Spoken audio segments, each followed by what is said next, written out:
Well, all right. So what is trap music? I keep hearing this and I have no idea what it is. Is it like EDM? It's not like EDM.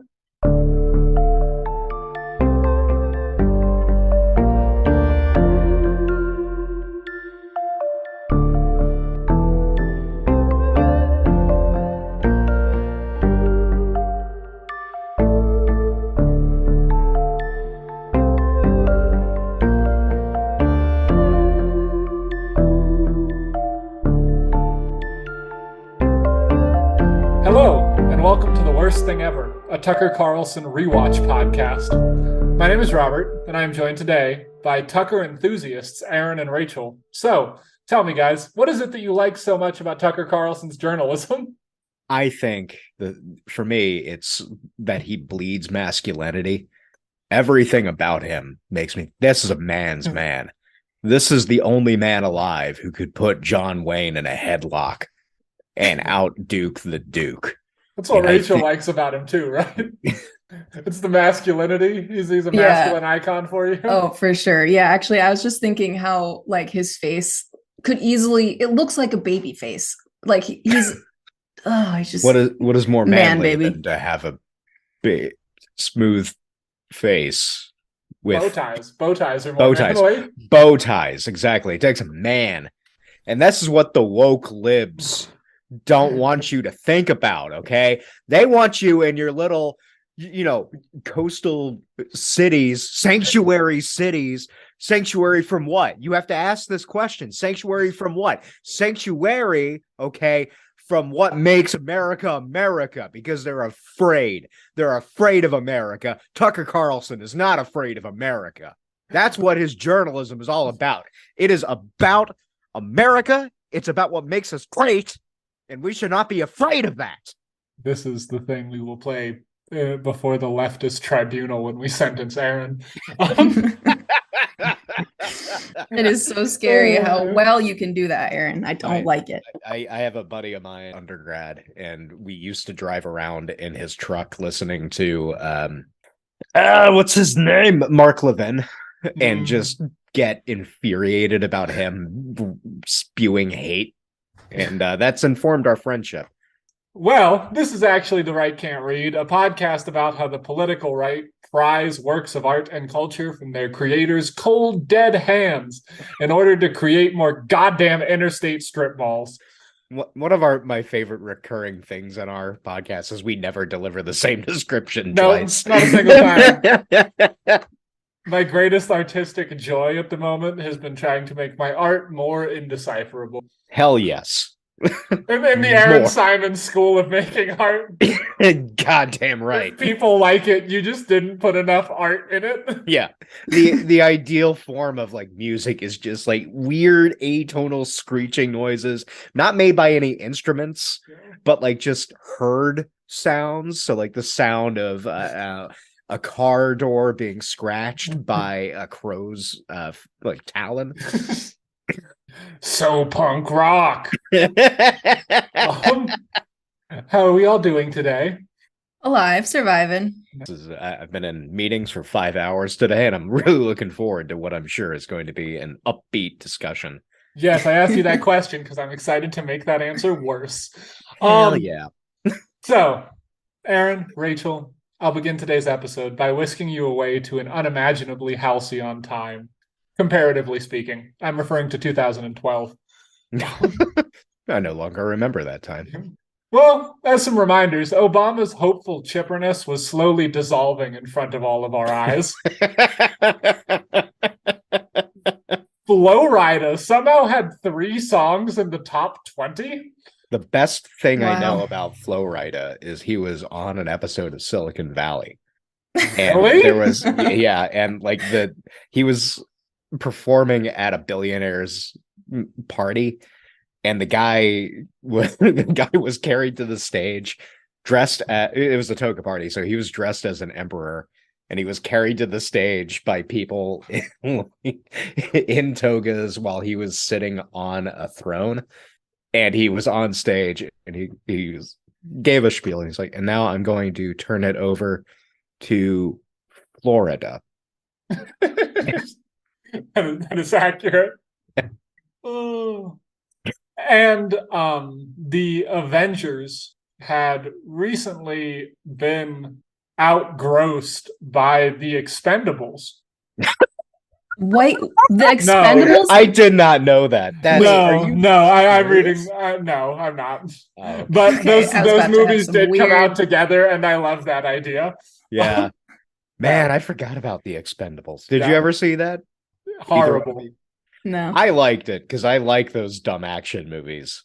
Yeah, it's the dumbest action movie. It is the dumbest action movie. It's well inside the genre of like, we need old dudes to still think they fuck.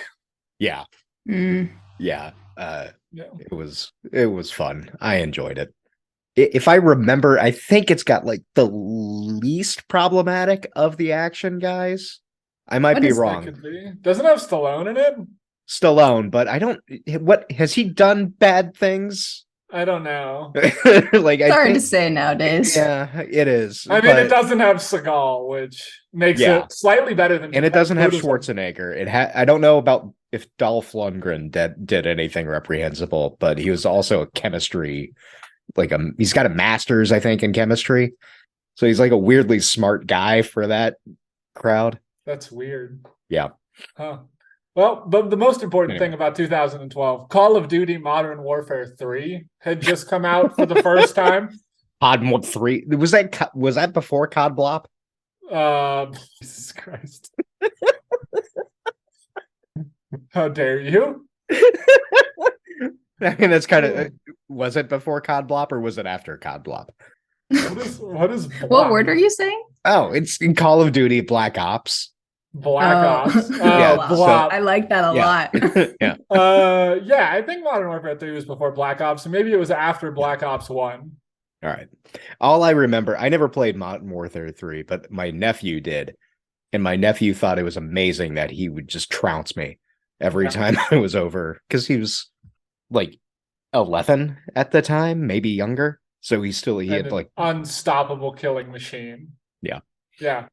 Yeah. He was good at discerning little bits of brown from other bits of brown on the screen. Yeah. Yeah. Yeah. Much like your nephew, for me and my little brother, Modern Warfare 3 was more of a lifestyle choice than a video game. We spent endless hours playing that motherfucker until we were so good at the game that we got the Osprey Gunner multiple times a gaming session. I don't know. I don't care that you guys don't know what that is. I know. Wasn't that where you could like summon the helicopter? Yeah, and you just fucking kill everyone on the whole map. So Rachel, Shark doesn't care. I care. I'm a good friend. No. So after you hit a certain kill streak, you could summon different things. Okay, and one of them was like an Osprey, so it was a helicopter that just went around blowing people out. And you had to kill a lot of people. Yeah. Yeah. It was like drone strikes. Was that in Modern Warfare 3? Or was that... Okay. Yeah. I think I've maybe played. Sorry, I think I've maybe played no more than 3 hours of Call of Duty ever. Congratulations. That's a really great choice. I'm gonna try and keep up with you guys here. Yeah. In short, it was a mind-numbing blend of quick twitch shooting, bright light IVs, and an online bullying simulator. Yeah. It was a perfect game for a maladjusted teenager. It was great. The only thing that could really harsh our obsession was the times that our father came in and referred to it as, quote, the killing game, unquote. With a very sarcastic roll of his eyes. He just didn't get it. Sometimes, after a particularly long session of the killing game, we would come out and he would chide us that the game promoted violence and that it was the worst form of patriotism and that people our age should be out doing minor vandalism instead of inside playing video games. And I come to you here today humbly to read several thousand words that summarize into the worst sentence a person can say out loud. I think my dad was right.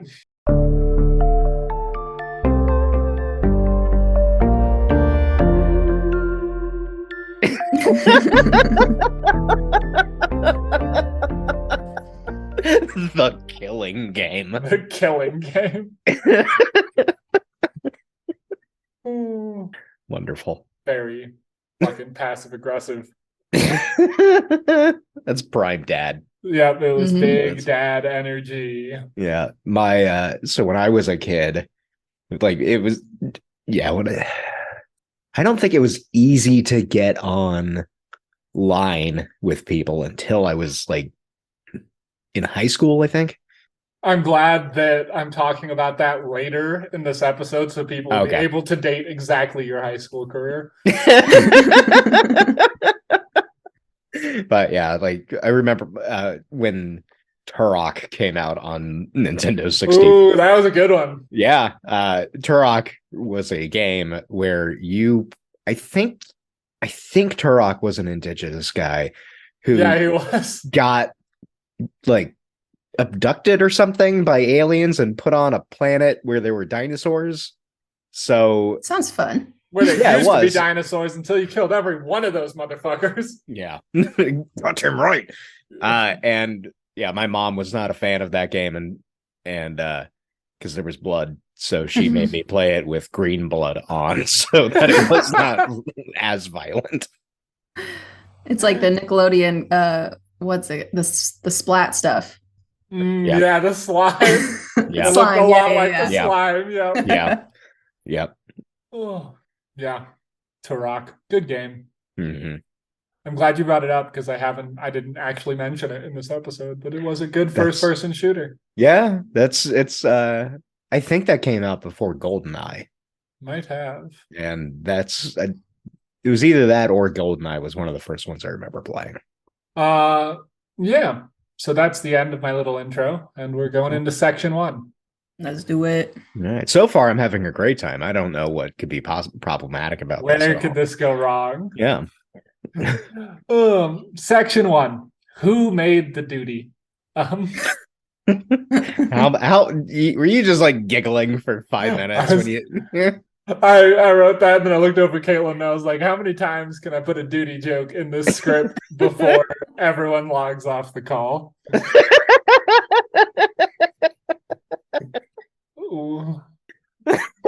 So before we get into my unhinged political rant, I would like to explain the genre a little. Even if you don't play video games, you know what first-person shooters are. First-person shooters are defined by 2 things. 1, shooting, and 2, being in first person. These simple choices are genius because once you learn the controls, it is as intuitive as using your own eyes and ears and feet.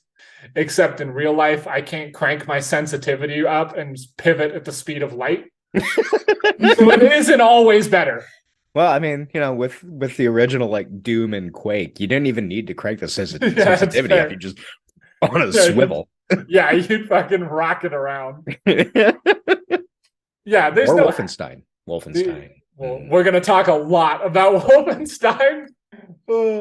Yeah, there's no like avatar to pilot awkwardly through Azeroth, no drop-down menus to sort through, no obvious... What's the point in playing? Yeah, If you're you a don't have a Paradox game spreadsheet. guy, we know! If you don't have a Oh. spreadsheet to manage factory input in the autumn, then Aaron likes games that aren't fun. That's what he likes about them. He likes that they're not fun. I don't know what you're talking about. That flight simulator from 1998 I barely have working now is a great time. Oh. Nothing like getting a game developed for Windows 95, I guess, at the time, lurching forward on a modern machine, but only if you don't use a key part of the game because it makes it crash. Yeah. Oh, yeah. So the simplicity of first-person shooters can be really great. I don't know a gamer that doesn't have at least one beloved first-person shooter. They're slick, they're intuitive, and it just makes everyone from a casual player to a hardcore strategy nerd have a good time. Kind of. Wait, Yeah. well, like You have a favorite first-person shooter. What's Yeah, it? but like if it goes into like multiplayer, then it's hell on earth. Oh, yeah. I mean, But yeah, I mean, I think I don't know. My in the words of the ESRB, online content may not be rated. yes. I don't know. My favorite FPS is it's a tie between 2016 Doom and the Wolfenstein: The New Order, Yes, the one that those came out are in 2014 or something. those are the factually correct answers to that question. Here we go. Do Succeeded. you have a first-person shooter? You're not a big video game gal, right, Rachel? No, and actually, I've just been trying to like rack my brain about like what are other first-person shooter games that I know about. Is Assassin's Creed a first-person shooter game? Third No. person. Yeah, that Okay. is a stealth adventure game for the first few, and now it's just like an open world soup. Yeah. Okay. So, short answer is no. Correct. Congratulations. Yeah, I'll just leave it at that. Yeah. Yeah. I like that a lot for you. Again, Rachel comes off as the most normal, just well-adjusted person on the call. Is that why I'm here? Yeah. We need the balance, and you barely do it. You barely get the scales level. It's like you on one end, us on the other, and Anubis in the middle, going like, I guess they can not be It'll alligators work, for yeah. all eternity. Love it. Oh, yeah. But the first person shooter genre was like the dominant type of game from the first moment it was invented. And it started with two big games that Aaron mentioned that have been remade lots of times, Doom and Wolfenstein. There were others before it, but like, who cares? Yeah, I don't. It's yeah, like I think the thing that makes those like the most notable is like they are the first like 3D big ones. Yeah, and the first 3D big ones that were playable on the home computer. Yeah, it's like prior to that, you have a lot of arcade games that are kind of first-person shooter, but there's also like a bunch of weirdness. Yeah, Okay. Because you can't really do that without spending money to go to the mall or whatever. Yeah. It moved nerd genre from fluorescent lit mall rooms to your home, which is where all nerds always want to be. So, Can confirm. yeah. So that was a vast improvement in our lifestyle. Now we can all be weird little gnomes who don't leave the apartment. Yeah. Praise be to Wolfenstein. Hail BJ Blazkowicz. Yeah. These games are pretty simple. You'd wander down endless hallways that pretty much looked the same and just shoot anything that came on screen. It was a solid concept, simply executed. Also, one of the hooks for the game, Wolfenstein and Doom, is like the idea of like secrets. Yeah. So you go through these hallways that all look the same, and if you touch specific places, like the wall goes back and you can get a bunch of health and ammo and stuff. And I have no idea how people found these things before the internet. It baffles my mind. Yeah. Beyond like people talking to each other and being like, oh yeah, if you touch that painting. Because I need to outsource being the kind of obsessive compulsive weirdo that puts their cursor on every pixel of a game. You know, you can Somebody play the fuck else. you can play the like Bethesda put out the original Wolfenstein for like just browsers. Nice. You Yeah, can I play don't know it if inside Chrome or something. Yeah, I don't know if it's still up, but they're like when I got out of grad school and I was working at a dead end clerk job, that's how I got through a good chunk of my days. Playing browser Wolfenstein. Yep. That's awesome. Oh, so these games are like simple, effective. You either shoot Nazis or demons in a hallway after hallway after hallway. But games would get pretty interesting pretty quickly.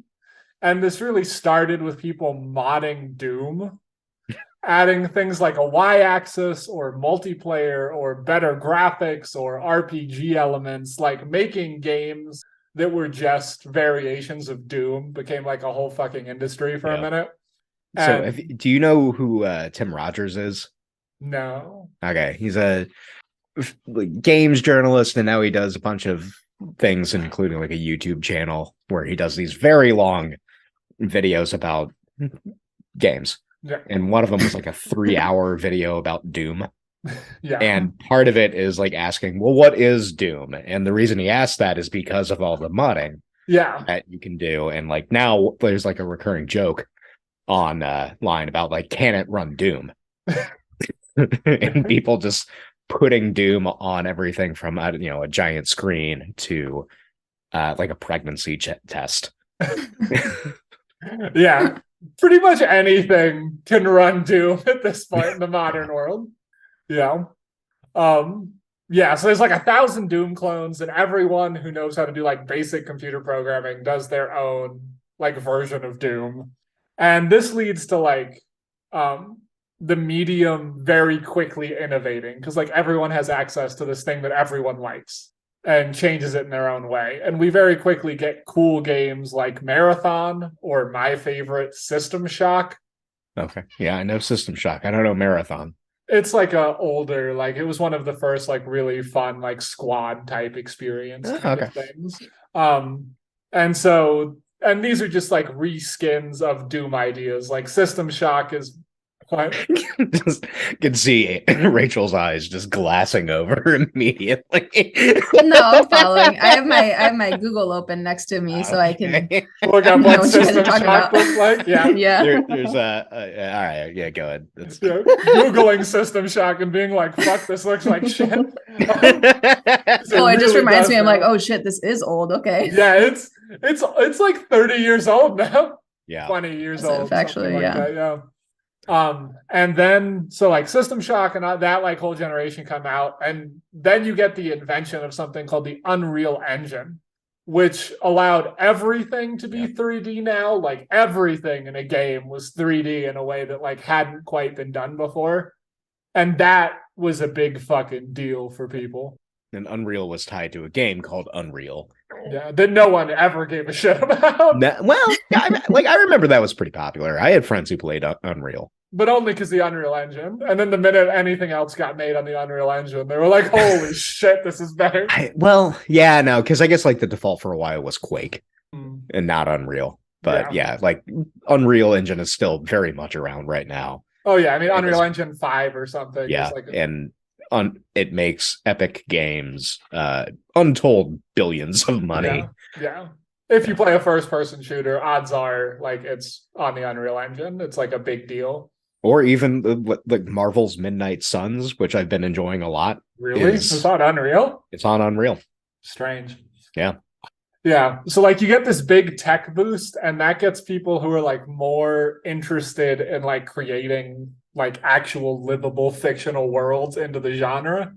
And maybe the most iconic game of all time is produced by like someone who is interested in like really creating a narrative pairing up with this new tech boost. 1998's Half-Life. Which Half-Life. Literally everyone who got into video games between 1998 and like 2012 had like a foundational experience at 11 or 12 years old. So here's my thing is I never did. What? I came you never through, played Half-Life? No, I came through it and came to where I am in a really weird route. So like we had a PC when I was a kid, but I only played like Math Blaster on it until we got to like Windows 98. And when 98 rolled around, we were moving states, so things got rocky. So like I didn't play any PC games until like XP came around, and I was, for whatever reason, I only got into like Blizzard games and weird strategy games like the one called Cossacks and Age of Empires. So like historical strategies. It's very on brand for you. Yeah, I know. So yeah, like I never played Half-Life. That's wild. For those of you who aren't big into first-person shooters like Rachel, not playing Half-Life and being into video games is kind of like not reading Lord of the Rings and being into fantasy literature. It's like that foundational to the genre. I have played Portal. Yeah, Portal's good. Yeah. Is it a first-person shooter? You do shoot stuff. You shoot portals. In the first person. Portal gets a pass. Portal's a first-person shooter. It's an FPS puzzle game. Yeah. Yeah, so Half-Life's cool because it does this whole like immersive storytelling element where like everything you interact with in the world like gives you a clue as to what's happening in this like government experiment gone wrong. And it's really like narratively powerful. It's just like a good fucking game. It's one of the first games that's like, here's a narrative and a game mechanic, and we're cramming them together in a way that's really satisfying. Being in the first person, having limited information, shooting stuff, and narrative are all kind of one thing in Half-Life. Yep. Which is cool. It's a good game. Play Half-Life. But right after Half-Life 3 win. Okay. Don't play Half-Life 3 if it comes out. Wait. I just have to say, so I obviously Googled Half-Life, and then top stories 9 hours ago and 3 hours ago. Half-Life writer admits self-publishing episode 3 plot was deranged. Yeah, that sounds like it. Yeah. Yep. Yeah. So that's one of the many kind of internet nerd jokes is like Half-Life 3 will only come out if certain things are confirmed. And so for a while on Reddit, it was like people making these corkboard red yarn connections between three things and then going Half-Life 3 confirmed. Yeah, it's the internet version of like that person you run into at a farmer's market who talks about how the apocalypse is coming because of like obscure geopolitical events. It's like that, but for the release of an FPS game because everyone's a fucking kook. So the problem with Half-Life and like telling a powerful story is that trying to make something good is what immediately leads to the death of the genre. And kind of at Half-Life, people see the power and like the true like selling potential of this genre, and it forks. An example of this is I would like to talk about one of my favorite games from this like early 2000s to like 2010 time, and that is BioShock. Yeah, Is a man not entitled to the sweat of his brow? No, says the man in Washington. It belongs to the poor. No, says the man in Moscow. It belongs to everyone. I am Andrew Ryan. As Aaron has just revealed, BioShock is a game about how much people hate Ayn Rand. It's just a like multi-hour rant against anyone who liked Atlas Shrugged. Can we go into the plot of BioShock? Because I fucking love it. Absolutely. Go, Aaron. All right. So BioShock, it starts off when like you are in a plane crash over, I think, the Pacific. Yeah. And you wind up like right next to this weird lighthouse in the middle of the ocean, and you get into like a bathysphere, which is like a little pot that goes underwater, and you find your way into this giant underground city or underwater city called Rapture that was made by this guy named Andrew Ryan, who's basically John Galt from Atlas Shrugged. Yeah. But you come to it like after things have gone to hell. So most of the game is like trying to figure out what's happening and trying to rescue yourself and a few other people. During the game, like you run into these like kind of mutant experiment girls who travel through various like ducts in the city. And they're like girls, they're like small children. Yeah, like small children who are watched over by these giant things in like big underwater old time scuba gear. And like with the big helmets with like the grates on the face, and they got a big like drill arm, and they'll fuck you up. Yeah. So like mechanics wise, it's pretty cool because like you part of the reason everything went to shit is it was like unregulated science, so people started doing these horrible scientific experiments. But the benefit of that is you get to do things like breathe fire.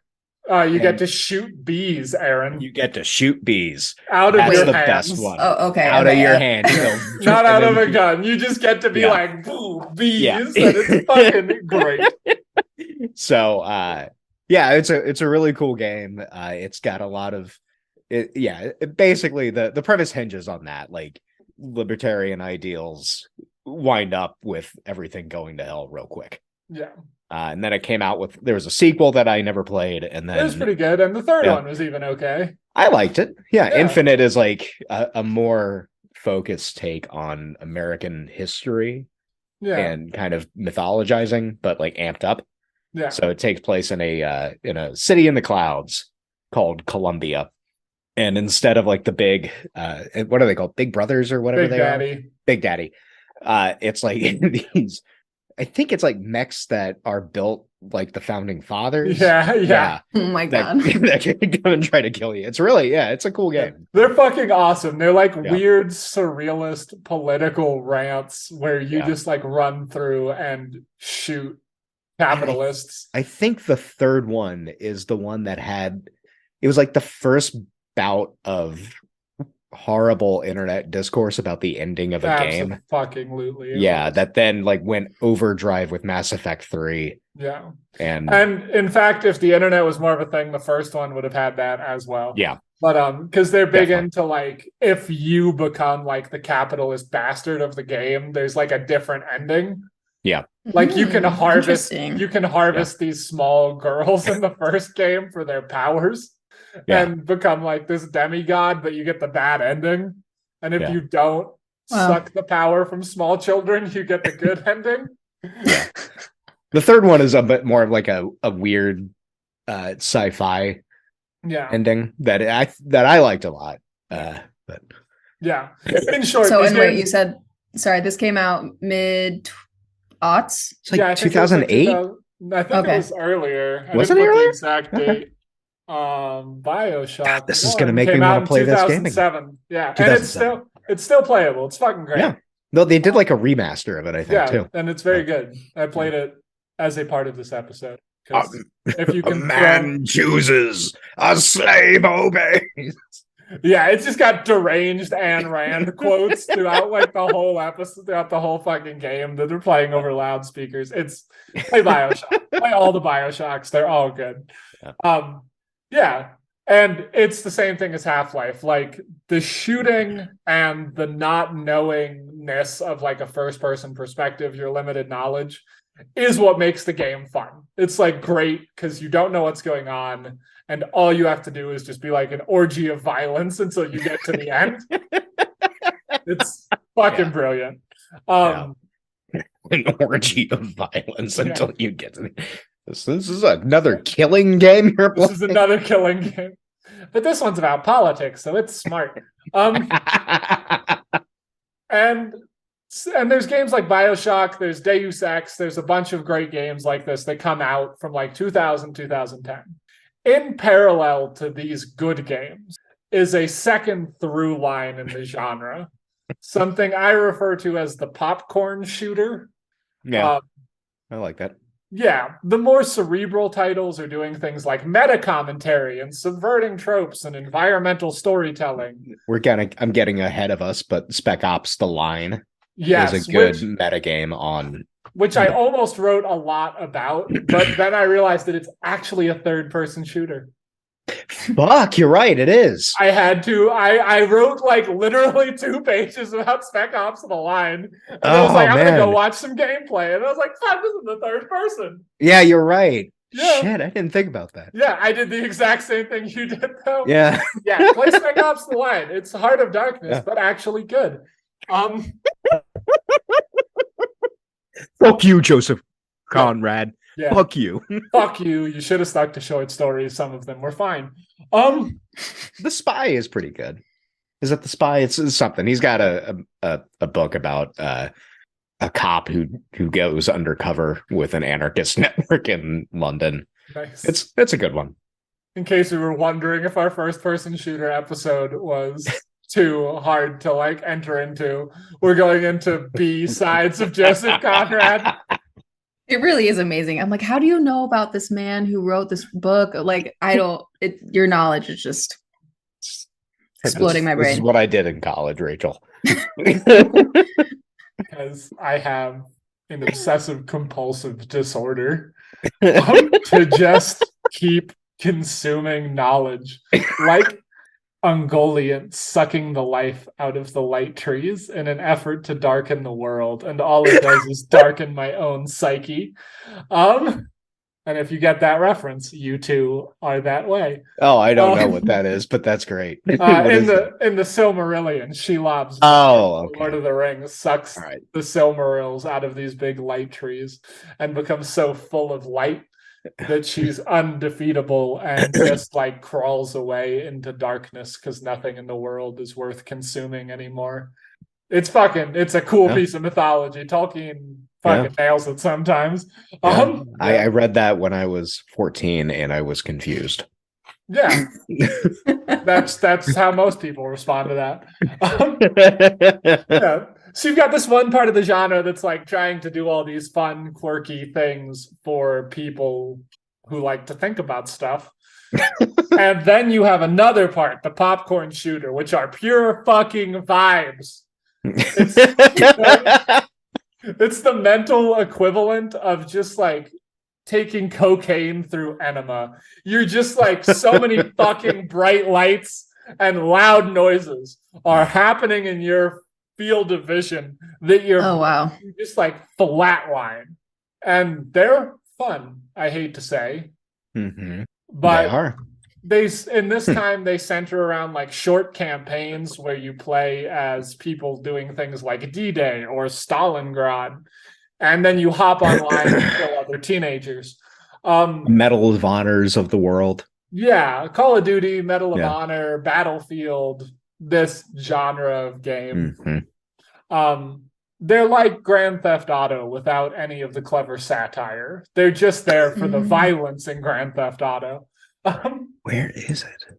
What? I am trying to find, for whatever reason, Steam is not letting me type, which is strange. But anyway, I was trying to look at how much time I had poured into Team Fortress 2. Yeah, TF2. That's another one. Yeah. So like, Battlefield, Medal of Honor, Team Fortress, all big, but Call of Duty is objectively the king of the popcorn shooter. Wait, why are you calling it popcorn shooter? Just because it's like a Michael Bay film or like another action film. It's like not, you just turn your brain off and like throw shit into your mouth in those movies. Got it. And Call of Duty's turn your brain off and click the buttons as hard as possible. Okay, that makes sense. And like when I say this is big, not being like a video game person, it's hard to contextualize what I mean, because like video games are in an underground way the most profitable thing in the world. As a franchise, Call of Duty is the 9th highest grossing franchise ever. Wow. Like, I mean, I believe it. Like, not being anywhere near video game culture, like I know about it. Like I've seen people, like I'm very aware of it, and it's been in my world, for a long time. So I'm not surprised by that at all. In fact, the number one grossing franchise of all time is a video game. It's Pokemon. But nice. Call of Duty ranks 1 spot behind Harry Potter. Wow. 2 spots ahead of all of the Batman ever made. It's like unbelievably profitable. Wow. Yeah. It has made a total of $31 billion in its 20-year existence. Like, it's insane the kind of money this game makes. Yeah. I played a lot of like the Medal of Honor games when I was a kid. Yeah. And I don't have a way to track those hours, but Team Fortress 2 clocks in at 180 hours on Steam. So just that's for reference. Yeah. I like some popcorn shooters. Yeah, I mean, I played a lot of Overwatch before they broke Overwatch and made it unplayable. They're like a fun time. Yeah. Some of them are even not all that problematic. Some. Yeah. But as we'll be getting into, Call of Duty is not one of them. And this sort of gap between like esoteric, weird nerd games and popcorn shooters has only gotten like greater since the early 2000s. You have like in the 2010s, Call of Duty basically just turned into like a weird racism simulator. And then you have games like Far Cry 3, which have like a lot of commentary and things like that happening. They're just like not functionally in the same genre. They're different. They're like entirely different games. This is the Protestant Catholic schism of video game communities.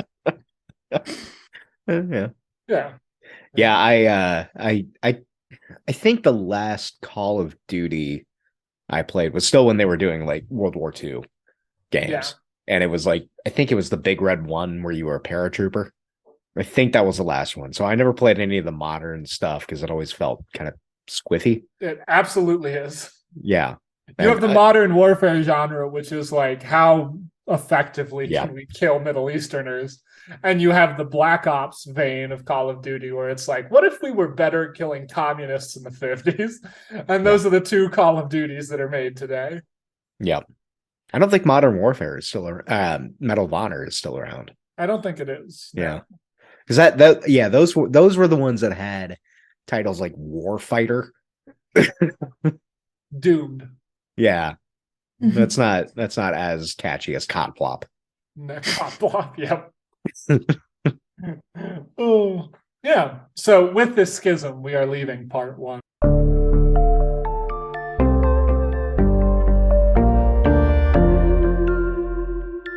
Part 2. I am super into BJ Blazkowicz in a sexual way. He's a hunk. Yeah, that's the title of part 2, and I stand by it. Yeah, he's a hunk. So to understand the depth of this like genre schism, I want to discuss the 2 games that epitomize it. The first, as we have promised, is Wolfenstein. Yeah. Not the original Wolfenstein, because I'm not an 80s teen arguing with my parents about whether the home computer is just a fad. The original Wolfenstein is very hard. Yeah. And fun for the 1980s, probably. I mean, it's still fun, but it's still very hard. Yeah. We're talking about the new Wolfenstein. The gritty Chris Nolan-esque reboot centered on absolute unit BJ Blazkowicz. While there are BJ Blazkowicz. Wait, is that the character in it or what? Yeah. He's the main character. Properly. Totengap. Aaron has played these games before. While there are a few new games that have come out recently, the main 2 in our primary focus have the subtitles The New Order and The New Colossus, because those are the good ones. Yeah. I did you play the third one? I did. It's fine. Yeah. I don't like co-op stuff most of the time, and I was like, I was looking at it and I'm like, I can't get any of my friends to play this. Yeah. Yeah. I got them all as a humble bundle, so it was like, oh, okay. Sure. Yeah. So the premise of Wolfenstein, the new Wolfensteins, is that you're in an alternate history where, due to technological breakthroughs, the Nazis won World War II. And it now dawns on Rachel why Aaron and I love these fucking games. That makes sense. Yeah. The first mission in the New Order is like I think it's in 1946. I think so. And the Allies are like launching this last-ditch effort to kill the guy who's responsible for the technological advances. Who's basically like Joseph Mengele and Albert Einstein wrapped into one human being. Yeah, and his name is Death's Head, Totenkopf. And he lives in this giant castle somewhere in the Baltic. Yeah. And so it starts off and like you're in like this bomber formation, and you're shooting down other bombers, and then you crash and you have to like get through like kind of a D-Day situation. But the difference is in this D-Day, there are gigantic, angry mechanical dogs that are trying to kill you and go nom nom nom nom nom. Yeah, the technological breakthroughs aren't like the Nazis got nuclear weapons first. It's like the Nazis got giant mechs with Tesla coil hands. Yeah, I'm glad you clarified, because I was thinking the first option. No, I mean they do have nukes. but you don't run into it in the game. I mean, honestly, this sounds like a game that would be right up my alley if I played video games. Yeah, it's really fun. It's sort of like, what if the Nazis were good at being Wile E. Coyote? It's okay. Incredible. Yeah. It's all like really complicated steampunk bullshit. Sounds it's fun. Really fucking good. Yeah. You play as the titular BJ Blazkowicz, the person that we've been talking about the whole time, who is a Jewish member of the U.S. military, who looks a lot like the poster child for Nazism. Yeah. He's tall, blonde, blue-eyed, and fucking jacked. He's yoked. He's huge. I would like an audio clip of Aaron just saying yoked. Yoked. Thank you. There was like a review of this game on Rock Paper Shotgun where they were describing him much the same way, and they were like, but the most amazing thing about him is that he has the softest, most gentle eyes. Yeah. of any video game character. And that's the cool thing about BJ. He is a violent, destructive, insane person who does nothing but kill. And he is a kind, sensitive, thoughtful man who listens. Like, one of the first things that happens in the game is you're waking up from a dream that he's having of just having a nice house somewhere in the suburbs of, I think it's like Dallas or wherever he's from. Yeah. With like a couple of kids, and he's just sitting there in the barbecue, like having a barbecue, and then you wake up and almost get bitten up by a mechanical dog. Yeah. And he's this like violent, fucking crazy person who throughout the games defers to women, listens to minorities' experiences, and takes advice from fucking nerds. He's like a really cool, well-adjusted man. And he's buddies with an eccentric old Jewish man who mumbles Yiddish bedtime songs. Yeah. He's the best. Set Roth is who I want to be. I want to be Set Roth. That makes absolute sense to me. Ron Simpson. Yeah. It's great. And that's the cool thing about like Wolfenstein is that it repeatedly puts BJ into positions where like he, as the like violent leader of an insurrectionist movement against the Nazi takeover of America, like is good at killing people, but to accomplish his goals needs to listen to lessons from Black folks, from Jews, from queers, from the disabled. Yeah, so like that. The first game involves like the big bonkers plot points are you go underwater to get nuclear codes from a giant U-boat. Then you go to the moon to get nukes from the moon, and then you blow up a giant thing in like a big robot with lasers in London, and then you stage this big siege and like attack Death's Head in his compound. But like in like the subtle bits of it, like you're working with a woman who's running a resistance cell in the cellars in the sewers of Berlin, and she is disabled in a wheelchair. Your comrades are like a severely traumatized man who was an African resistance fighter, and then like you can choose different timelines. So like in one, you've got a neurodivergent woman who is super weird about physics and quantum theory and everything. And then there's like also Jimi Hendrix as a kid. And then like the second one is as a kid. Okay. Yeah.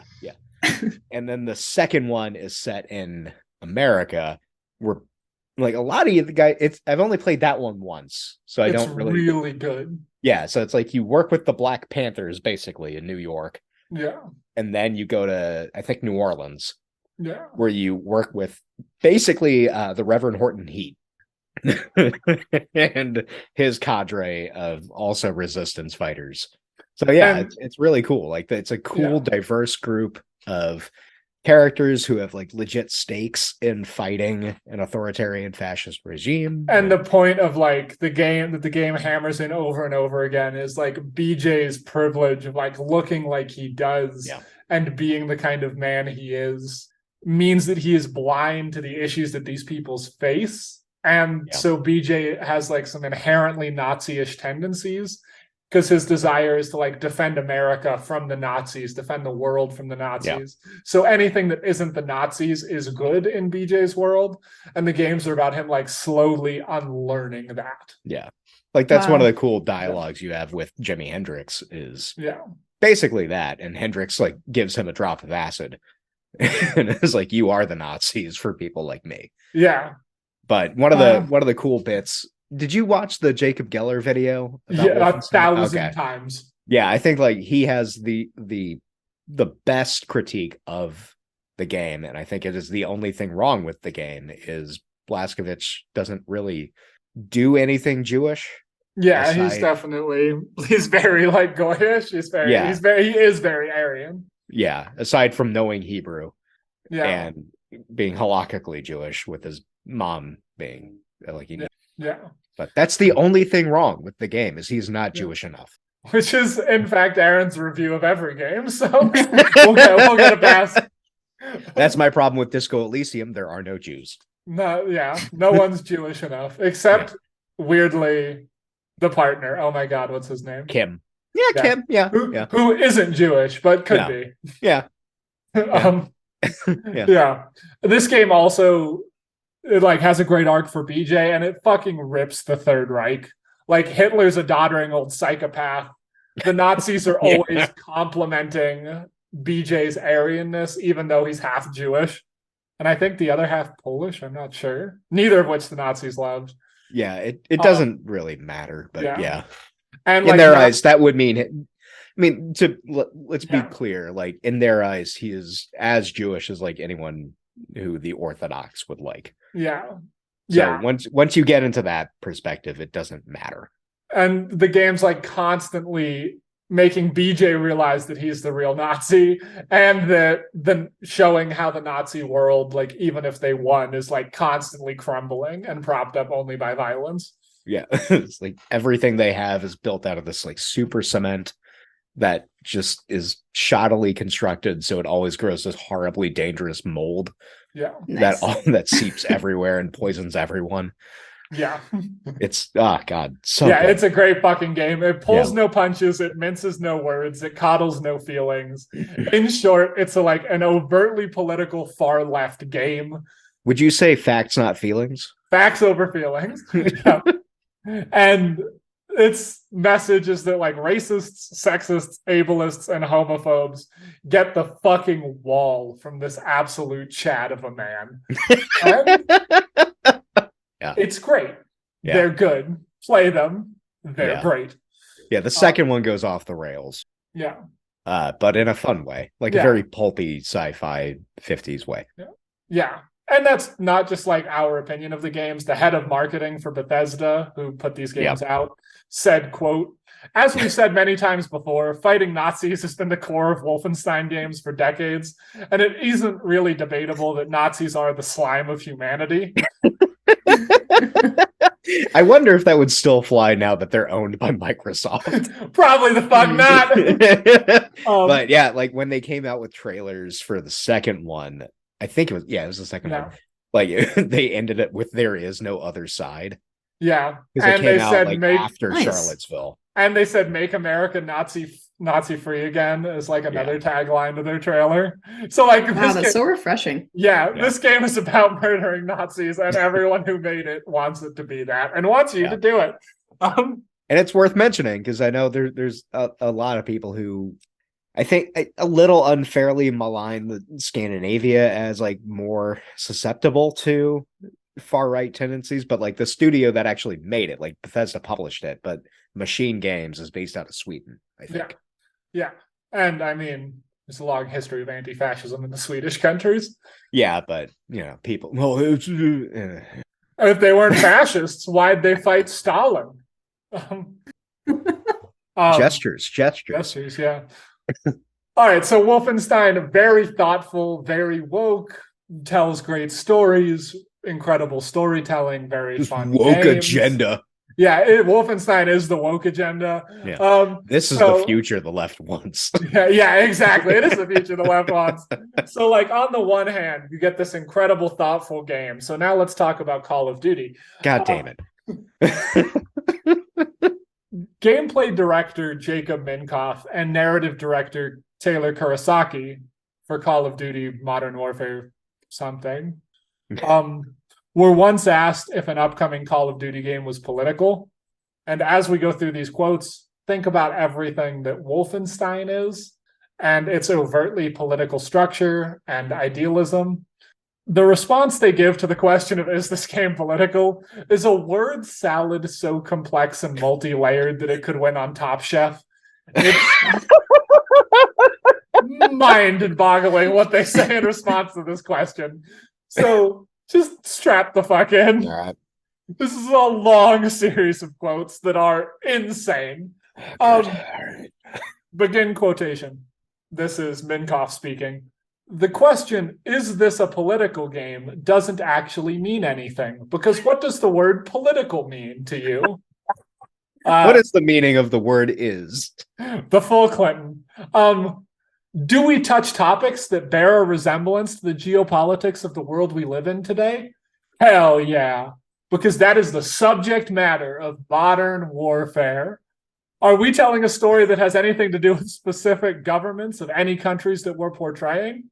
No. So if you're keeping score at home, they aren't talking about politics because that's not how they define politics. In my head, that's like just a series of negatives over and over again. And I'm like, wait, I lost track. I was in a call earlier where someone defined luxury as things that are comfortable.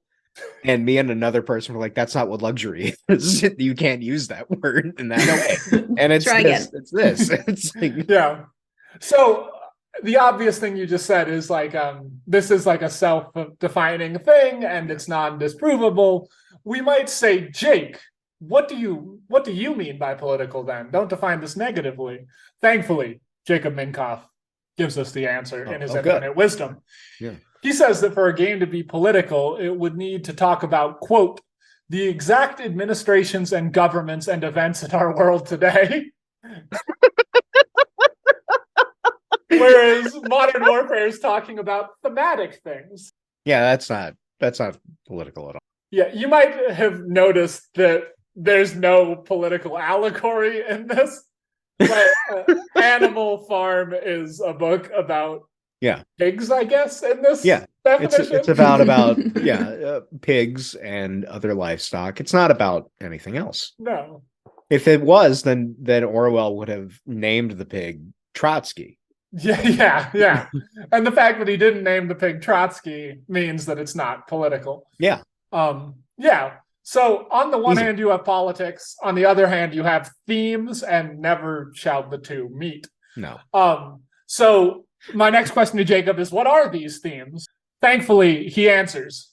He says that some of the themes of these games that aren't political themes, but are themes. Not political. Are colonialism, occupation, independence, and freedom.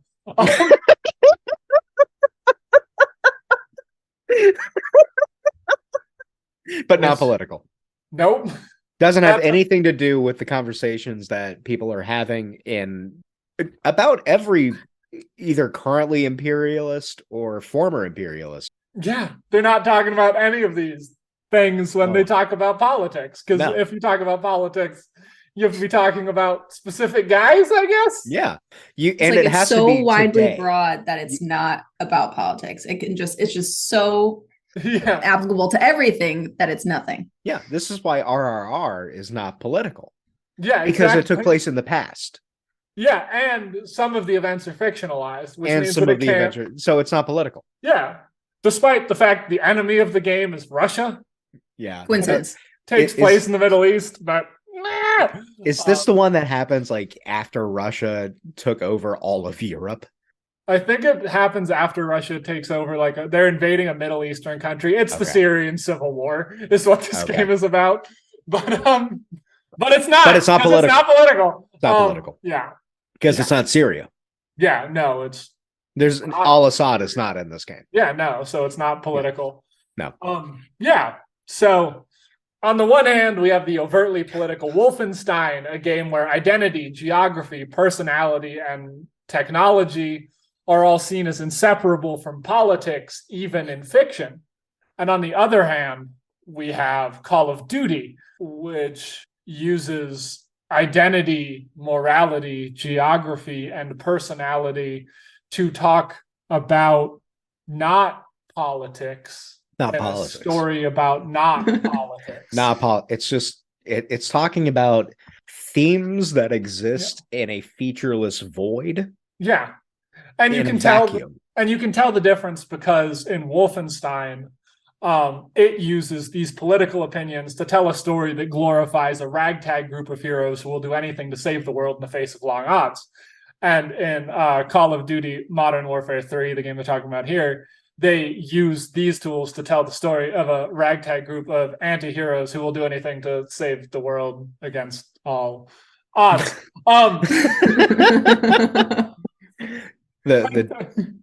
But these guys wear patches on their armor that show what country they're from.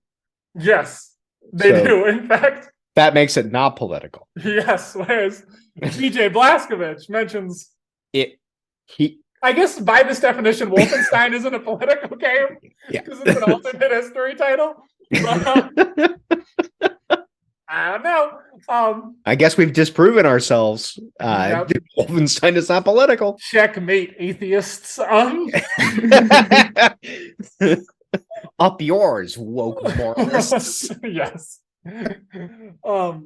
I think the creators really do feel that Call of Duty is apolitical. And I just do you think so? Why do you really think that? Why do you think they really feel that way? I guess I don't think they really feel that way. But I want to take them seriously and think that they do here because I think that's a way scarier possibility. And we will all become afraid in part 3.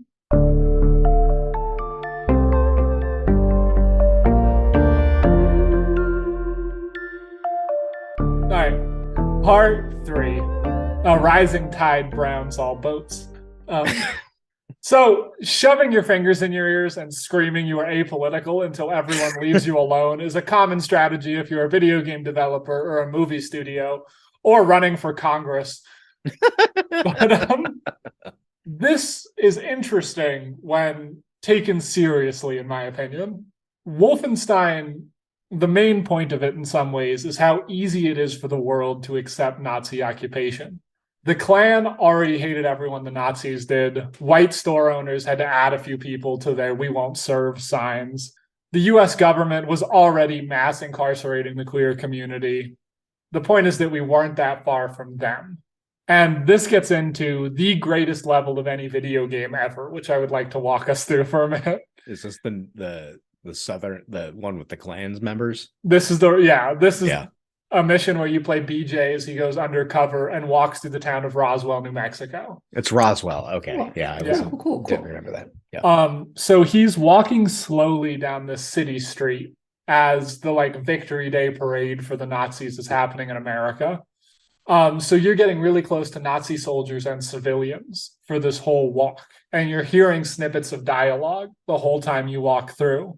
It's simple everyday people talking about simple everyday things. One woman is standing with a Nazi captain discussing her taste in music, saying that she's really happy that German music is a bigger part of American culture because it's so much better than, quote, jungle music like jazz and rock. That's a good face, Rachel. Yeah. Thank you. Yeah. Another woman chats with her niece about their family, and at the end of the conversation lets the niece know that she should tell the other members of her family that the aunt is selling some slaves later in the week. A man and his friend stand outside a movie theater discussing the new Riefenstahl movie. That's the person who made Triumph of the Will. And they talk about how clean and wholesome it is and how they can bring their families and their dates, not like the degenerate movies people made before the Nazis took over. A woman in a diner is talking to her child and saying they're eating out because the Gestapo took their help and that was really inconvenient. It's a great fucking level. You do nothing except walk down this street. Yeah. And it's one of the greatest pieces of storytelling I've ever interacted with. There's one other bit from that level that sticks in my head. And it's there are a couple of I don't know if they're SS officers, but it's like just Nazis, and they're talking to Klans members because during all of this, there are dudes in full Klan getup just walking around the street, and the Klans members are like trying to speak German, and it becomes clear very, very quickly that the Nazis look down on all Americans as just these rubes that are like one step away from going into the camps themselves. Yeah. And I think that is also like something that makes this game very smart, is like it on the one hand, yeah, you've got all of those little pictures and snapshots of, an alternate history where America fully embraces its racist roots, but also this correct portrayal of how fascists inherently look to kill anyone who is slightly away from their group. Yeah. And that underpins a lot of what makes that level in particular like one of the shining points in that game. Yeah. And one of the things that I also love about this level is these moments of like these chilling moments for people who know a lot about Nazis are put in between little interactions. Like there's a blonde young woman and an SS officer who were simply standing on the street talking about how much they love each other and that they're excited about their future. And there's a man who gets mad at a vending machine.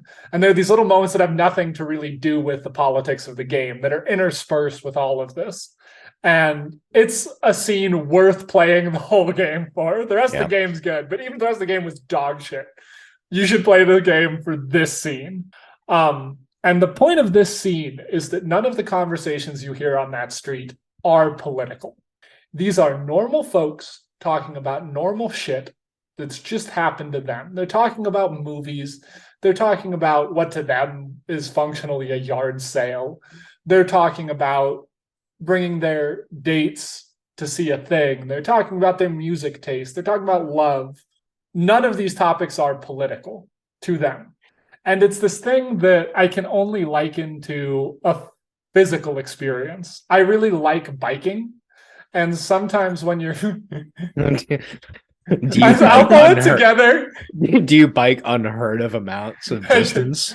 I do. And we're playing a tabletop game together. And Aaron, when suggesting an impossible distance to bike, said like 10 miles or something. Oh, Aaron, that's so innocent. It's just like a deeply bikeable distance. That is a warm-up, sir. Oh, it's okay. You don't know. I don't know. So, like, when you're biking, sometimes you're biking on a really windy day, if you're someone who's really into biking and bike when it's shitty. And on a really windy day, when you're going in the right direction, you sometimes have a really strong tailwind. And that tailwind can push you forward, can be like going at the exact same speed that you are. And when this happens, there's a really weird effect where you're going like 25 miles an hour and the wind at your back is going 25 miles an hour and the air is still. The air resistance disappears. And so you're seeing complete chaos wind around you and your air is perfectly still. Mm. That is what Call of Duty means when it says the game is apolitical. It feels no wind resistance. There is no political friction. Just like the people in the Roswell level are just talking about life. If you don't feel the touch of politics, if you don't feel that friction in everything you do, it's because you have a tailwind. You're traveling in just the right direction at just the right speed. It's very artfully put. Yeah, I walked out of I wrote that and I walked out and I was like, fuck Caitlin, I'm good. And she's been vomiting for 2 consecutive days. So it was like, stop talking to me about video games. But I won't. Yeah, all right. I can see why you think that they believe that.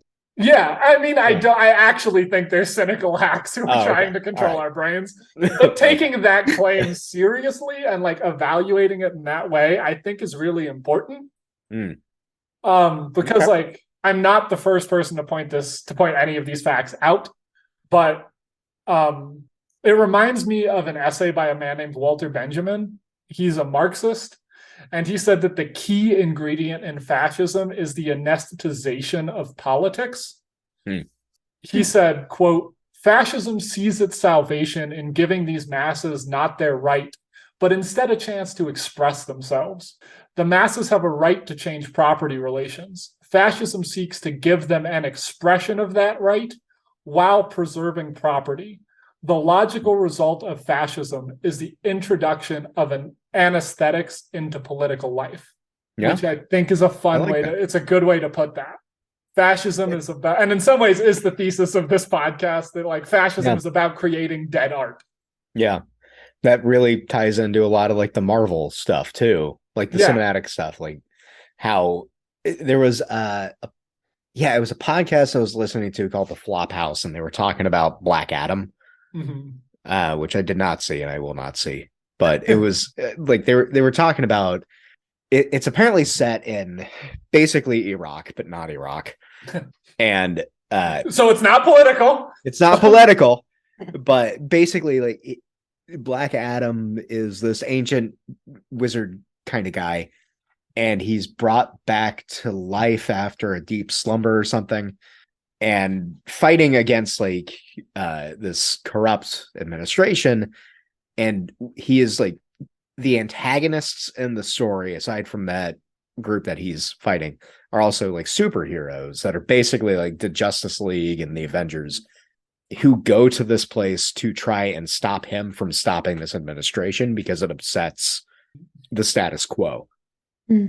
And the problem with it is that it treats them like heroes and is like anesthetizing the commentary that could be made about, well, he's doing something that is good and these guys are agents of imperialism. And like the podcast is not like the two of the guys are, well-intentioned liberals, and then the other guy is just kind of like always online but left leaning.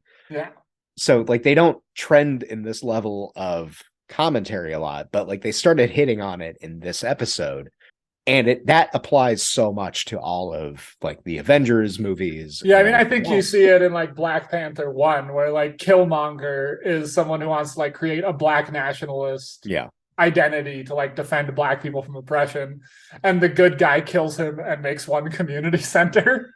Well, there's a good video about that by a guy named FD Signifier.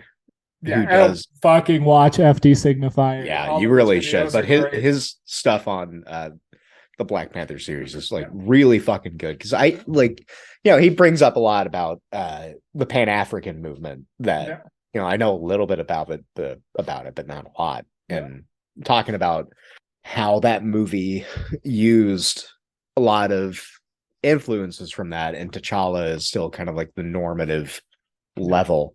And one of the things that FD Signifier said is like every black person watching that movie is like, yeah, but what if one of Killmonger's ships? What if one of them got through?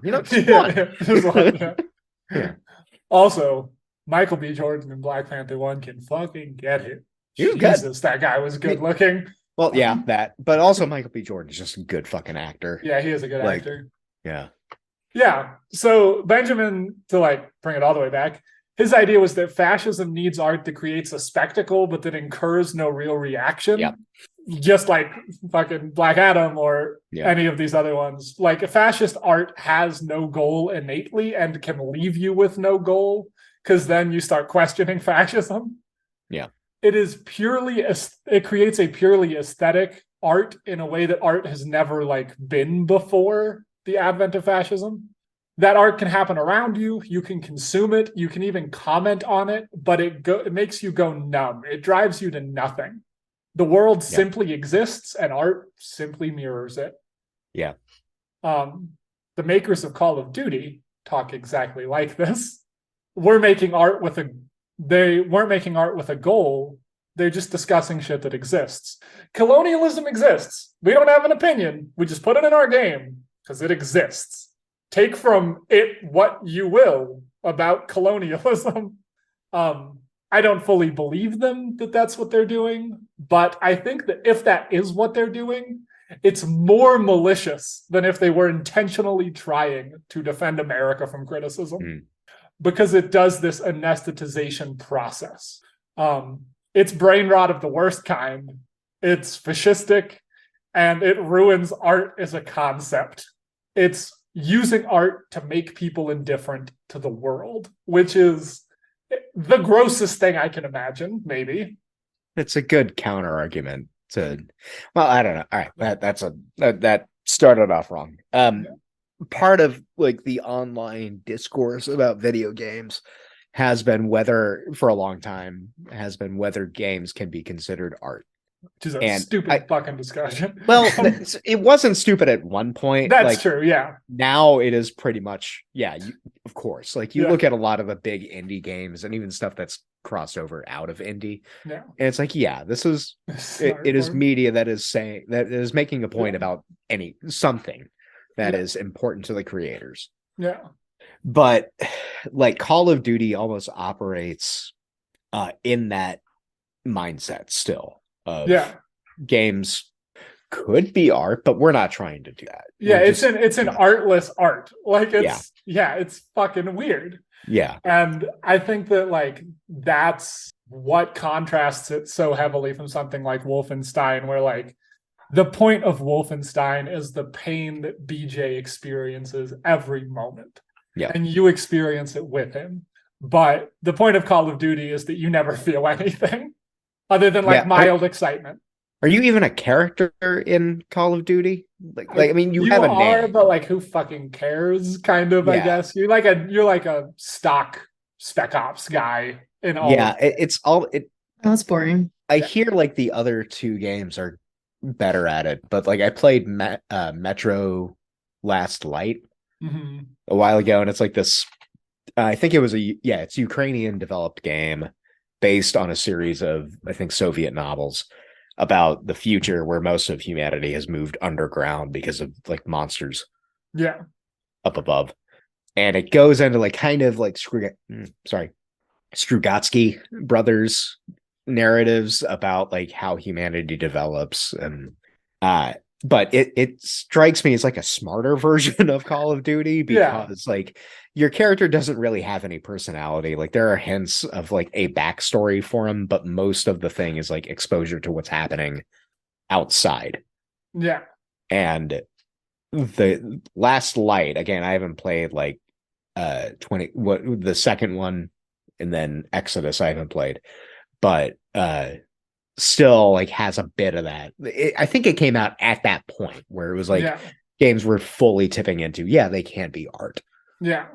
And like playing those games creates like a deadness in your own, not like I'm not trying to be some hysterical person who's like don't play any of these games, but like it creates a deadness to the kinds of stories the game is portraying. Like if you play a bunch of the Call of Duty campaigns, it will create a deadness in you to the war in Syria, because like you've seen it already. Like I've seen a chemical weapon attack in Call of Duty, and there's an anesthetic effect of like seeing these things over and over and over again. And is it? I don't know. We're talking about this, and my reaction is like part of the thing that makes us so anesthetic is that it is first person. Yeah, I think so. There is no body in front of you. It is like you have gun sights. Yeah. So it is like closer to you, and it is that much easier to be anesthetized. Whereas Spec Ops: The Line, which is a game that we are not going to discuss, is third person. So there is a character who is doing these things. So you're still acting as that character, but it's a little easier to see the difference. Yeah. And what makes Wolfenstein even more impressive is like it makes these comments but still being first person. Yeah. Which really like hammers them home in a way you can't do without it. But it is part of a genre that's so susceptible to that like deadening interaction. Yeah. Yeah. As like an evidence of the effect of this deadening, I would love to talk about an example of when this anesthetic wears off and how powerful that can be. Have excuse my German when I say this. Have either of you ever heard of the Rosenstrasse protests? I don't think so. No. In 43, Hitler was going hard for the final solution. Like, this was the last push. And he made one final effort to get the last Jews out of Berlin. It wasn't the first batch of Jews arrested. It was fucking 1943. Like, the death machine is in full swing. Oh, this. Yeah, I know what this is. These Jews have been spared from deportation because many of them were. Yeah, they were married to Germans. Yeah, they were married to, they were largely men married to German women. And well, yeah, I mean, go ahead. You did. And that meant they were tightly woven into their communities, and Goebbels was cautious of deporting them because he didn't want to antagonize non-Jewish Germans and injure public morale, is his quote. So he delayed their deportation for years. However, he's Joseph Goebbels, and the time's going to come. He's going to deport some Jews. So they rounded up and arrested about 1,800 Jews in Berlin. The last Berlin Jews left, possibly, at that time. Then a strange thing happens. The wives of all these men come to the prison and protest. The security department just wants to gun all them down until they leave. And Goebbels, evil guy, but not an idiot, is like, don't just shoot hundreds of women in the center of Berlin. Like, it's not going well for the Reich, and it's going to fall tomorrow if you do that. Yeah, not only women, German women. Yeah, like white Aryan German women. We're just going to take a machine gun to them. I would love it if that was like the exact intonation and word choice that Goebbels had. Yeah, and he has some letters where it's like he's just incredulous that the security force wanted to do this. He's like shocked. And so they spend a little time wondering what to do. They can't kill these women. They can't deport the people. It's causing a big problem. And so the SS just opens the doors and lets the Jews walk out. One woman who does the protest has this quotation, quote, "We acted from the heart. And look what happened. If you had to calculate whether you would do any good by protesting, you wouldn't have gone. But we acted from the heart. We wanted to show that we weren't willing to let them go. What one is capable of doing when there is danger can never be repeated. I am not a fighter. Only when I have to be. I did what was given me to do. When my husband needed my protection, I protected him. And there was always a flood of people there. It wasn't organized or instigated. Everyone was simply there, exactly like me. That's what was so wonderful." Yeah, really fucking great quote. Yeah. Yeah. I feel like people should have led with that in 2020. Yeah. Or more recently. But there's something about that quote that haunts me. This was 1943. Upwards of 10 million people had been led to their deaths in the same exact way. It was in part due to evil, but that can't be the whole explanation. Like, fascists are always going to exist. They're just some bad fucking people. And I have trouble not holding this woman responsible for some of those 10 million. She'd been anesthetized. When it was her husband, she was out there. But she had watched thousands of people be dragged from their homes and taken to this same prison. And that's why I think something like the claim of Call of Duty is so scary, which I know is a hard through line to pull from the Holocaust to Call of Duty. But that's all. I mean, it's not, because it's a slow build to these things. Like, it's not the Reich did not start all of this stuff. Like, anti-Semitism was endemic to Europe since there were Jews in Europe, and since Christianity was in Europe.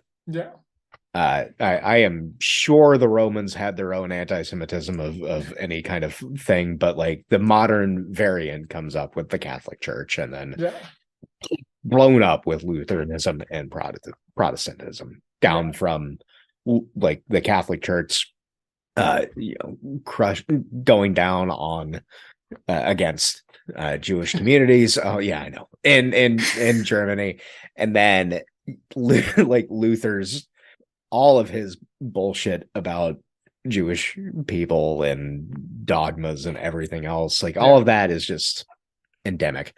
And then like you have crusades that were originally launched against Muslims, and they're like, it's a lot easier to just raid shtetls. Yeah, so let's go do that. And that I was talking to some. Sorry, Shark. No, go ahead. So Redacted recently went through a big winter storm and opened up a few warming shelters around town, and one of them is nearby where I live. So I picked up a shift to just kind of greet people and be a warm body. And the other person on the shift was this older, just typical redacted, upper middle class lib who had just the kind of mindset where it's like doesn't know that that a lot of houseless people don't have phones, so they can't look up information. And then we were talking about traveling and just doing international travel, and I had mentioned that I went to Slovakia to try and track down family roots and how hard it was because, surprise, surprise, the Austro-Hungarian Empire didn't like to keep records of Jews. And she goes, "Oh, really? Did that happen back then? I thought the pogroms only started in the late 1800s." Oh, no. Yeah, I was like, no. And it's just this mentality, it's a slow burn. People are not disposed to think too hard about things that make them uncomfortable as it is. And it's an element of every little bit chips away at your humanity. So it's even something as innocuous as the product manager or who the fuck ever for Call of Duty going, "Oh, we're not political." It's that's just a little brick in the wall, though. I mean, Pink Floyd is fucking good. Shut up. So, it's just no. And I think that's we have this idea that Nazi or fascist or whatever propaganda is about creating SS members. Yeah. But I think the actual point of most of it is stopping things like that protest. It's creating a culture of feeling that the rights of Jews or gay people or whatever, it's a complicated issue. And so I'm going to remain indifferent. Yeah. Those are the people that scare the living fuck out of me. Because there are a concrete number of Nazis. And much like BJ Blazkowicz, you can kill them all. And I mean, tiling it to more contemporary terms, trans rights, all of this shit happening across the fucking country. And every liberal I know is well, I don't know much about drag shows, so I don't know, maybe it isn't good. And it's, Yeah. So it's just all another fucking brick that people are putting up and trying to not think about it because it makes them uncomfortable. Yeah. And that, And so don't play Call of Duty, not because it's going to turn you into a sucker who's going to be duped by propaganda. Don't play Call of Duty because pain is a natural response to your suffering or the suffering of others. And you never want to go numb. Yeah. Is the thesis of this episode. Yeah. That's good. When I pitched this idea, I thought we were going to talk about how people in multiplayer games suck, but no, this is much better. Yeah, I had no idea where we were going to go with this, but it's extremely poignant and I don't know. Yeah, it's a little scary, a lot scary. Yeah, I know. I'm not gonna. Never mind. It's OPSEC. Yeah. No, and I mean I think that that's the fight. People talk about reaching out to people on the right and de-radicalizing people, and there is good work to be done there. Yeah.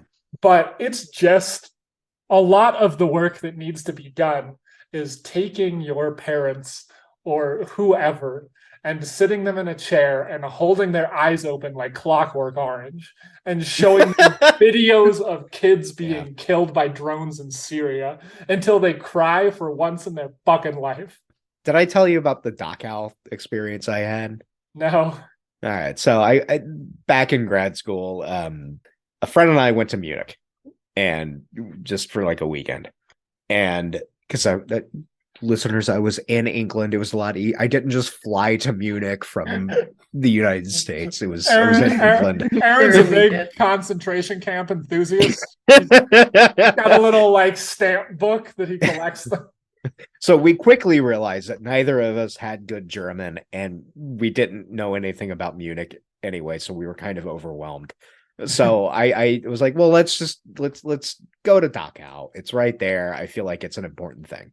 So we go, and at one point my friend turns to me and says, "Is this really hard for you as a Jewish guy?" And I said, "Well, it's hard for me as a human being." Yeah, exactly. Yeah, you don't need to be Jewish to feel the weight of that place. Yeah.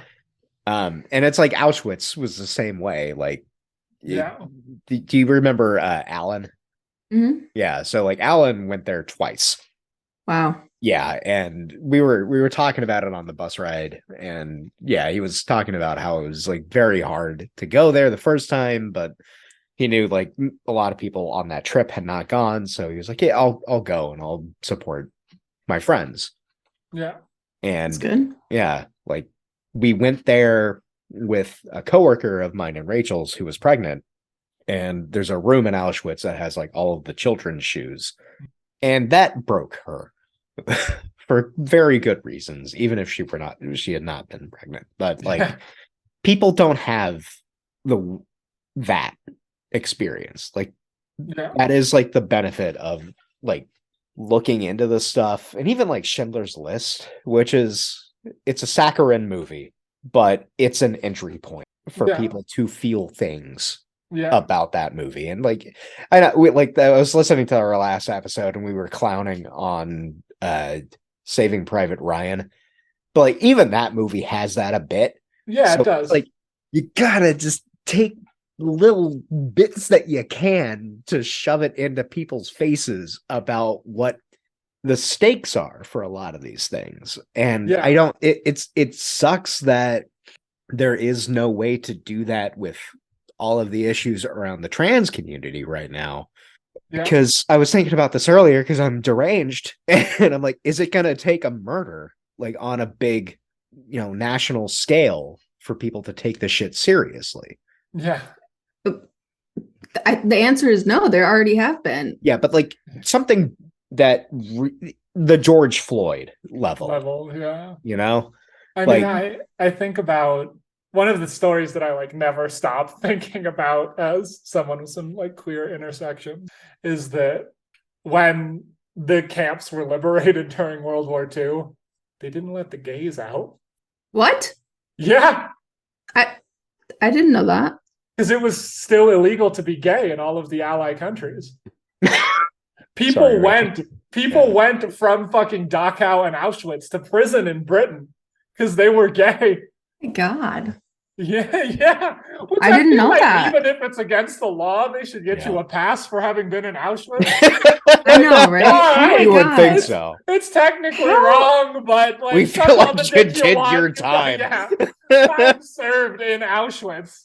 I mean, I feel like I am pretty knowledgeable about what happened. Like I went to Auschwitz. Like I've had, That's kind of like the big problem with a lot of these. We don't talk about that one. Well, you don't talk about. Oh my God. And like this is the Jewish experience gets centered so much, like, and it leaves out, the LGBTQ community, leaves out Roma, which is a big problem. I think like the only memorial I have seen that is dedicated to Romani is in Kiev, and it's like outside the Babi Yar site, and Babi Yar is like a horrific site where it's like basically a ravine outside the city center where for several days the Nazis just executed tens of thousands of people. It was so bad it made the Nazis be like, okay, this is too fucked up. Yeah. We need to come up with like a chiller way to do this. Yeah, we need to come up with a way that's not going to result in mass suicides in our Einsatzgruppen. So like out in this area, there is I think it's like a bronze statue of a Romani kind of cart with, bullet holes in the side on all sides to represent that. And I think that's like the only explicit Romani thing I've seen aside from like plaques, Yeah. which sucks. Because Yeah. like if there is like a group in Europe that has been screwed over more than the Jews, it's the Romani. Yeah, it's 100%. neck and neck. Yeah. I would give it to the Romani. Would Like, you? Yeah, I guess that's yeah, fair. they still to like this day, like Italy's slide to where they are now has been hinged on their treatment of like migrants and Romani. And yeah. Yeah. And Actually, I guess it's sorry, go on. oh no, I just guess that's like that's the hard part about all of this is that like fascism uses art to anesthetize, and it's hard to not be anesthetized because you encounter a fact like the fact that they left gay people in the concentration camps, and the only response is like sheer crushing despair. And like, how do you force people to have that interaction and not find art that anesthetizes? Because like some level of escapism is good, but a deadening isn't. Like escapism that makes you fall in love with the world more is good, but escapism that leaves you with nothing is bad. Yeah. It's like the difference between that movie, The Green Book, and then like Lovecraft Country, which is more explicitly about the actual Green Book, and the horrors of segregation. The book Lovecraft Country was good, but I'd recommend you watch the show instead of read the book. I think that's a weird thing. That's the first time I would say watch the show instead of the book. Read the book. But yeah, no, I mean that's like the crux of it is what you're saying, Shark, is like that's the focus of art is like something that makes you feel and engage with the world versus makes you deadened to experiencing things. Yeah. And yeah. How you turn that into a practical step to like make good art. That's it. Yeah, I guess, take Neil Gaiman's advice and make good art. Yes, that is true. Yeah, I like watch Wendell and Wise. That was a great book. Jesus, that was a great movie. And like I don't cry often, and I find it weird when I cry to movies, but this one I did because it's just very touching. It's like a stop motion animation movie with Key and Peele in a couple of the roles. And it's about a teenage girl who has been shunted through the foster system and is on track to go into a prison, basically, just because of the way our systems are set up, and gets an out only to have that out endangered by a private prison company. It's a really good movie, and it's good art because it like touches on a lot of these things, and it makes you feel things, and it's not just like performative nonsense. Yeah. And which is arguably usually why I watch movies and TV, but I mean, you know. Yeah, but and I mean, you I still think have there's a feelings. version You're not like of that deadened inside, Yeah. Rachel. Like I know No, you. I know. So, and I mean, like I love The Good Place, and I love The Good Yeah. Place because it's like fun, stupid escapism. But every time I finish like binging The Good Place, I like have a new excitement and thoughts about what I should do with my life. Yeah, okay, that's fair. Yeah, and I Which think like, I think is the like antithesis. Like it's not sad versus happy. It's like having an emotion versus not having an emotion. Yeah. Mm-hmm. Yeah. Yeah, even as simple as like just that last episode in The Good Place. All that just breaks me. That gets me every time when Yeah. she walks through and Yeah. becomes the dust. And yeah. This is so good. It's so good. Yeah. So like don't consume art that makes you feel dead inside unless as like a practical way to control a mental health episode or something like that. Use it. Don't do it. And like going back to straight video game stuff, Ubisoft is very bad about making games that I love me some interactive documentary Assassin's Creed games, but they don't really make me feel anything. No. But yeah, like I played Pentiment recently, which is a solid fucking game, and it's like 15 hours maybe. and it's like set in the 1500s in a small town in Germany. And for most of the game, you play a guy who is a working on his like masterpiece as an illuminator, like an illustrator. And it is one of the most like touching games I have played in a long time. It's got so many good emotional arcs. It does a good job of presenting how fluid movements within like people moving around in Europe were, and how like people were able to communicate with each other with relative ease, and like the way ideas informed each other. And it's escapism, because there's nothing really I have in common with Andreas Mahler, but it's the escapism that informs like the ways that I think about that time period and how that relates to us.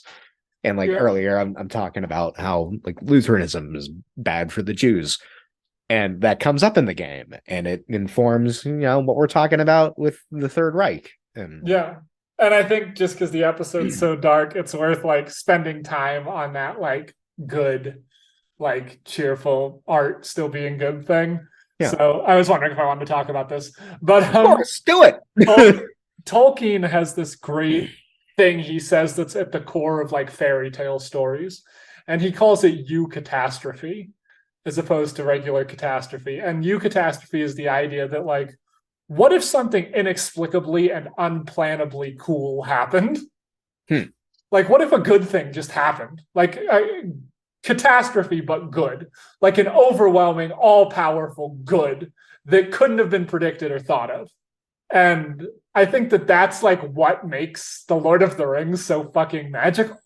And like it has its problems, but like people who are like, why don't the Eagles take the ring to Mordor, aren't like understanding the point of the book, which is like, what if silly good things happen in a bleak world? And I think that that's like as important a message as like any dark one you can get. So are you coming out against plot hole channels on YouTube? Yes, I am. I am strongly coming out against actually guys on the internet. Nostalgia critic, eat our shit. Yeah, exactly. And I think that like those kind of lessons are just as important as like any negative lessons and make you feel cool. Like that's why anyone who complains about escapism is a fucking asshole. Like escapism teaches equally important lessons too. Whatever the fuck else you want to consume. I think going back to Lord of the Rings, like and I haven't read the books in a long time, so my source of truth for Lord of the Rings is the movies at this point. But like that little scene in the Mines of Moria where Gandalf and Frodo are talking about Gollum. And like Gandalf imploring Frodo to have compassion on Gollum. Like that's a great little lesson. And I just watched the Hobbit series too, and is the same thing. Him telling what's his name, the grandfather Hobbit of Frodo, Bilbo or Bilbo. Whatever. He's Yes, not Bilbo. Thank you, like uncle. Thank you. Yeah, I'm like, I don't actually know what that relationship is, but like the true courage is like knowing. Are you saying that all hobbits have to be directly related? She's extremely xenophobic, Rachel. I bet you don't even have the family tree of back end memorized. No, how dare I even start to wade into those waters? No, go ahead. Sorry. No, but I was just saying like they touched on it in The Hobbit too, and it's like that's something that stuck with me for a long time. And it's like Gandalf's knowledge of eucatastrophe, because in the end of Lord of the Rings in the books, Gollum bites the finger off Frodo, takes the ring, and dances off the edge in ecstasy. Like Frodo fails.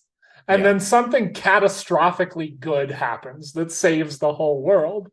And like the thing that makes Gandalf so magical is that he like understands that. In the darkest moments, he's sitting there waiting for a eucatastrophe. And that's a cool person to fucking be. Yeah. Where does Tom Bombadil fit in? I mean, he comes in like the hobbits are dying, there's no way out, and then That's a good point. Bombadil shows up as a catastrophe. Well, fine, destroy my snark with facts and logic. And these like plot hole Tolkien Yeah. weirdos like just don't understand that concept and how that like informs the whole world. It makes me think of stuff around Twin Peaks. Yeah. There's a YouTuber named Maggie May Fish. Who rocks? Yeah, I've only seen one of her videos. I like it a lot. She seems cool.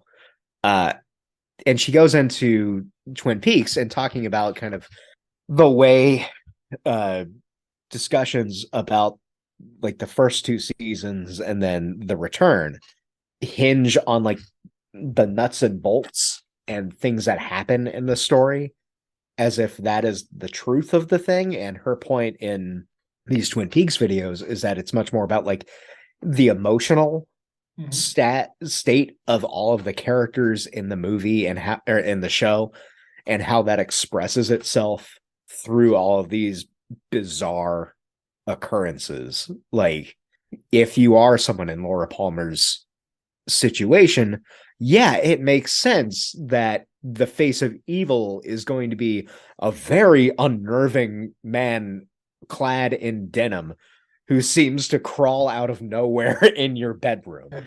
Like it's the whole like plot hole industrial complex discounts the emotional aspect and like the spiritual aspect of art, which is very important when you're actually making art.